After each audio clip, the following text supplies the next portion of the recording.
Globalisasi adalah tersebar luasnya pengaruh ilmu pengetahuan dan kebudayaan yang ada di setiap penjuru dunia ke penjuru dunia yang lain, sehingga tidak jelas lagi batas-batas yang jelas dari suatu negara. Globalisasi adalah proses integrasi internasional yang terjadi karena adanya pertukaran pandangan dunia, produk, pemikiran, dan aspek-aspek kebudayaan lainnya. Adanya kemajuan infrastruktur transportasi dan telekomunikasi, termasuk kemunculan telegraf dan internet, merupakan faktor utama dalam globalisasi yang semakin mendorong saling ketergantungan aktivitas ekonomi dan budaya. Karakteristik globalisasi. Yang pertama, meningkatnya masalah bersama. Meningkatnya masalah bersama seperti penyebaran virus penyakit yang terbawa dari orang-orang migrasi, hutan luar negeri, dan pola-pola kejahatan internasional. Penyebaran virus seperti yang sekarang sedang melanda dunia di mana COVID-19 yang berasal dari Wuhan, Cina, kini sudah menyebar kemana-mana. Yang kedua, meningkatnya interaksi kultural antar negara. Meningkatnya interaksi kultural antar negara melalui media massa dan internet. Beberapa waktu lalu, sebuah stasiun TV swasta lokal membuat sebuah ajang pencarian bakat antar negara se-Asia Tenggara. Melalui acara ini, kita jadi tahu seperti apa penyanyi luar negeri dan juga terjadi kita melihat budaya mereka. Yang ketiga, setiap negara saling ketergantungan dalam bidang ekonomi. Negara-negara di dunia memiliki tingkat ketergantungan yang tinggi karena pasar dan produksi ekonomi. Kegiatan perekonomian yang dilaksanakan secara global mendorong lahirnya organisasi World Trade Organization, pengawas pelaksanaan ekonomi perdagangan internasional. Yang keempat, terjadinya perdagangan antar negara. Sumber daya alam yang dimiliki suatu negara belum tentu memiliki negara lain. Maka untuk saling memenuhi kebutuhan terjadinya proses perdagangan antar negara, proses impor dan ekspor tidak bisa dihindarkan lagi. Terjadilah perekonomian internasional. Yang terakhir, perubahan konsep ruang dan waktu. Perubahan dalam konsep ruang dan waktu di mana batas teritorial negara semakin memudar karena mudahnya migrasi penduduk. Seperti yang kita ketahui, sekarang Singapura atau Malaysia jadi salah satu negara tujuan wisata Indonesia. Manfaat globalisasi dari aspek sosial dan budaya. Dalam hal sosial budaya, globalisasi memiliki dampak positif, yaitu mengubah pola pikir masyarakat yang semula kuno menjadi modern. Orang-orang zaman dahulu dikenal berpikiran kuno. Wajar karena akses mereka ke dunia luar terbatas. Sementara, zaman sekarang informasi apapun dari manapun mudah didapatkan. Maka, pola pikir masyarakat pun berubah menjadi modern. Yang kedua adalah mengenal keragaman budaya. Membuat masyarakat mengenal keragaman budaya di dunia atau multikulturalisme dunia. Selain itu, menumbuhkan sikap toleransi antar masyarakat akibat adanya saling ketergantungan, baik dari pekerjaan maupun pendidikan. Selanjutnya yaitu bahaya globalisasi dari aspek sosial dan budaya. Jika gagal memahami modernisasi, akan mengakibatkan kenakalan remaja, akibat meniru tayangan di dunia maya. Berseliwerannya tayangan di televisi atau internet membuat remaja menerima dengan mudah menyerap hal negatif dari tayangan tersebut. Mudah terpengaruh budaya luar negeri, sehingga melupakan budaya lokal. Seperti halnya yang kini sedang terjadi, gelombang budaya Korea tengah melanda. Remaja mulai menggandrungi segala hal berbau Korea, dari mulai musik, drama, baju, bahkan makanan. Ketika menyantap makanan Korea dianggap lebih keren dibanding menyantap gudeg misalnya, maka itu menjadi dampak negatif dari globalisasi. Melupakan budaya lokal karena dianggap kuno, akhir-akhir ini budaya Indonesia mulai ditinggalkan oleh anak muda, karena mereka merasa lebih bangga bisa menirukan tarian luar negeri dibanding tarian Indonesia. Dengan adanya globalisasi, ekonomi di berbagai negara dapat mengalami peningkatan dan dampak yang baik. Globalisasi adalah proses penyebaran teknologi dan ilmu pengetahuan dari penjuru daerah ke daerah lain yang ada di dunia. Globalisasi menimbulkan adanya perubahan besar bagi kehidupan manusia. Perubahan besar bagi kehidupan manusia, globalisasi juga memiliki dampak positif dan juga negatif. Contoh globalisasi di bidang ekonomi. Globalisasi tentu saja memengaruhi kegiatan ekonomi yang terjadi di seluruh dunia. Contohnya, yang pertama yaitu terjadinya ekspor dan impor dari satu negara ke negara lain. Ini memudahkan manusia untuk mendapatkan kebutuhan. Yang kedua, yaitu kemudahan akses belanja online yang membuat kita tidak perlu berpergian jauh untuk mendapatkan kebutuhan. Dan yang ketiga, yaitu semakin berkembangnya jenis usaha yang bisa membantu menyeimbangkan kegiatan ekonomi. Jadi contoh-contoh pengaruh globalisasi di bidang ekonomi tersebut, kita bisa menemukan dampak positif dan juga negatif. Yang pertama itu dampak positif. 1. Kemudahan membeli barang impor dari luar negeri dengan harga yang relatif terjangkau.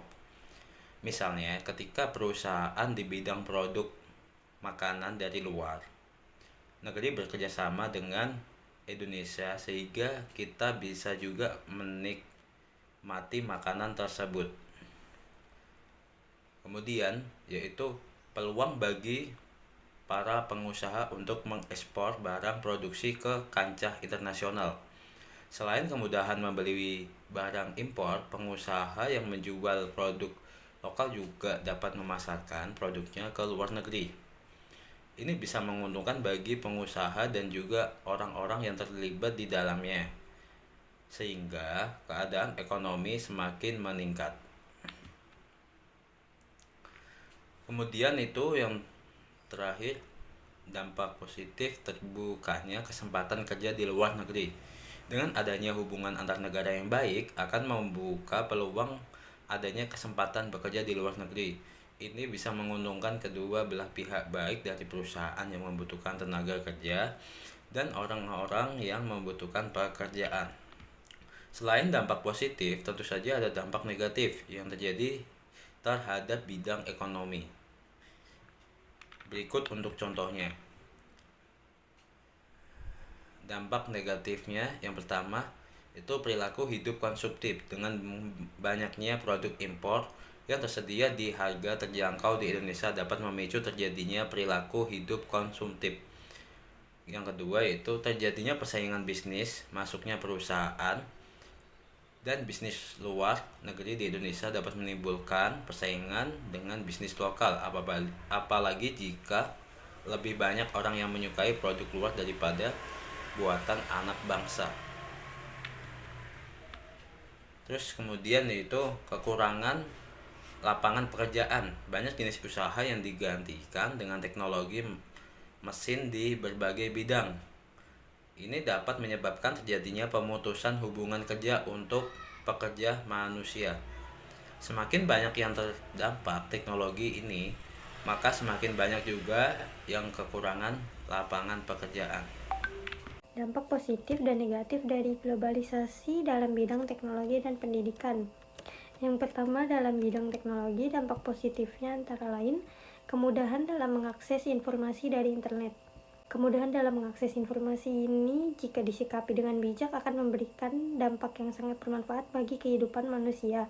Selanjutnya ada kemudahan dalam komunikasi jarak jauh.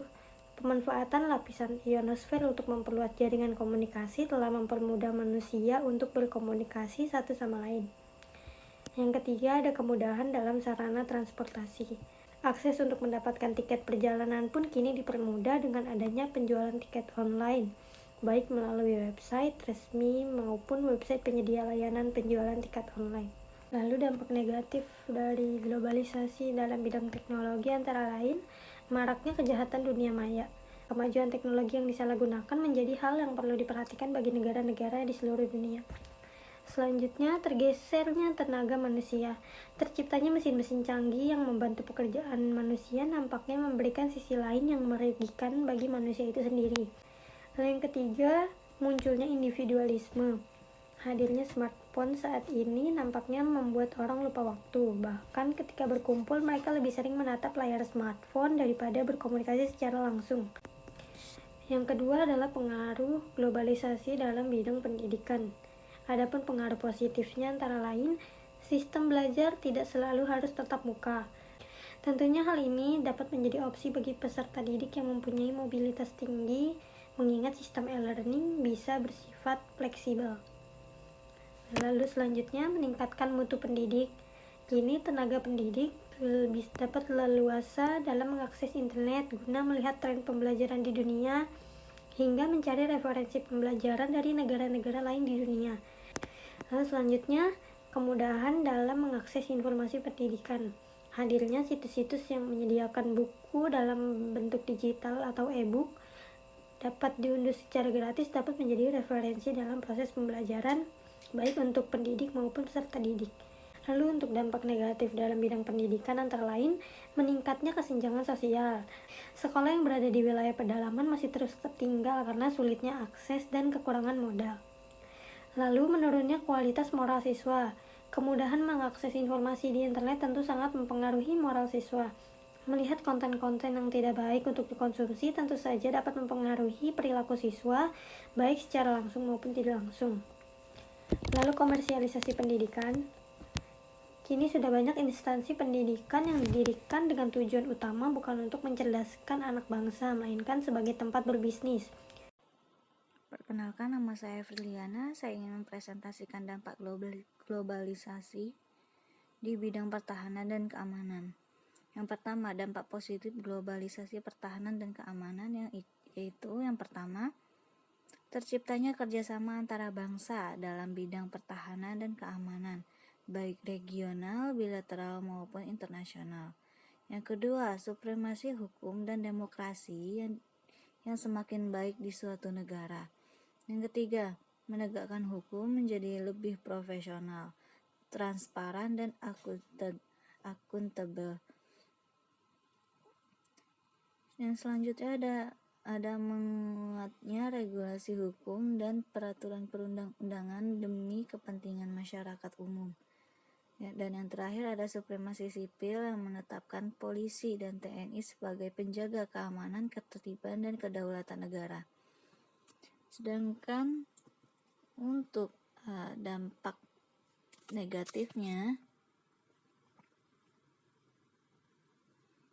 yaitu ada menurunnya peran serta masyarakat dalam upaya menjaga keamanan, ketertiban, dan kedaulatan negara.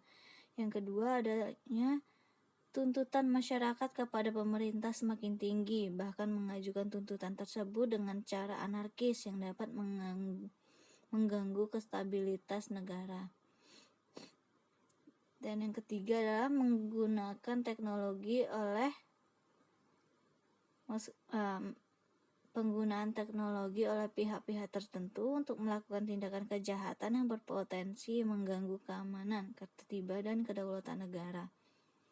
Sekian dari saya, terima kasih. Baik, saya akan melanjutkan PPT yang selanjutnya saya bahas, yaitu mengenai bagaimana caranya untuk menghadapi globalisasi.